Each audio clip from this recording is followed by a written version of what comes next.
중국 경제의 부진이 심상치가 않습니다. 금년도 중국 정부의 성장 목표는 7.5%로서 결코 의욕적이라고 할 수 없지만 이마저도 달성하기가 쉽지 않을 것으로 보입니다. 투자와 소비, 수출 등 모든 거시 지표가 둔화되고 있는 상황에서 시진핑 정부는 섣불리 경기 부양책을 쓰기보다는 구조조정과 개혁 개방을 통해서 경제의 체질 개선을 도모하는 데 정책의 기조를 두고 있습니다.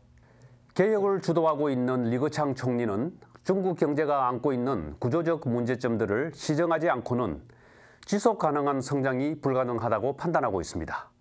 부동산 거품과 투자 거품을 걷어내고 소비를 진작하며 무역과 자본 거래의 대외 개방을 확대해서 시장의 자율성을 높여나가겠다는 강한 의욕을 보이고 있는 것입니다. 또한 심각한 수준에 이른 계층 간, 지역 간 소득 격차를 좁히는 포용적 성장과 환경오염을 줄이는 환경 친화적 성장으로 지금까지의 양적 성장을 탈피하고 질적 성장으로 전환하겠다는 것이 경제개혁의 목표로서 제시되고 있습니다. 이런 개혁 개방이 비록 일시적으로는 중국의 성장률을 낮추는 결과를 초래할 수 있으나 중장기적으로는 중국 경제의 급격한 추락을 사전에 방지하고 지속 성장을 담보할 것이기 때문에 긍정적으로 받아들여야 한다는 것이 일반적인 평가입니다. 과연 중국 경제는 연착륙할 수 있을까요? 그 답은 시진핑 정부의 경제 관리 능력에 좌우된다는 것입니다. 비록 정책 방향이 옳다고 하더라도 과도기적인 관리 능력이 뒷받침하지 않으면 오히려 위기를 자초하게 됩니다. 이는 1997년 한국이 왜 외환위기를 피해가지 못하였는지를 회고하여 보면 더욱 분명하여집니다.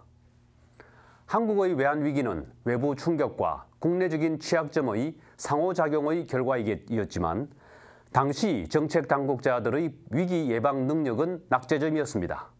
대기업들이 연쇄적으로 도산하고 이들에게 대출해준 은행들까지 부도 위험에 빠졌을 때 정책 당국은 의도적으로 손을 놓고 있었습니다.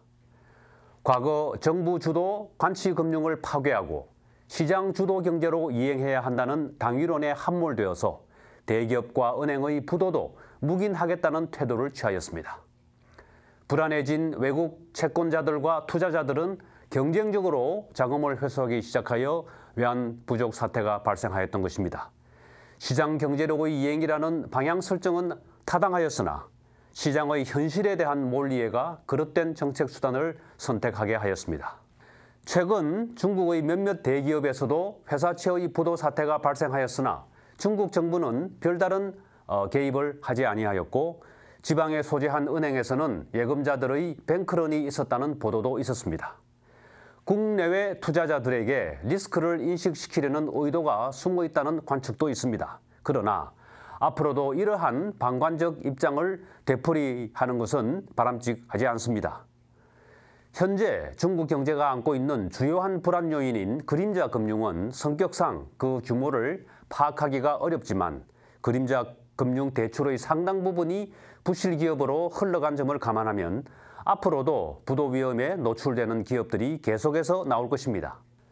만약에 중국 당국이 부실화된 기업과 은행의 구조조정을 시장에만 맡겨놓으면 큰 혼란이 불가피하고 심각한 신용경색과 성장률 저하를 초래하여 경착륙할 위험성이 큽니다. 중국은 아직 부실 기업을 시장에서 자율적으로 구조조정할 수 있는 준비가 되어 있지 않습니다.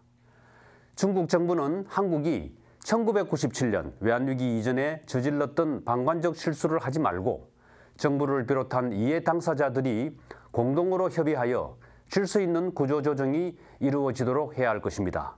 그럼으로써 중국 경제의 경착륙을 예방하는 것이 요망된다고 하겠습니다.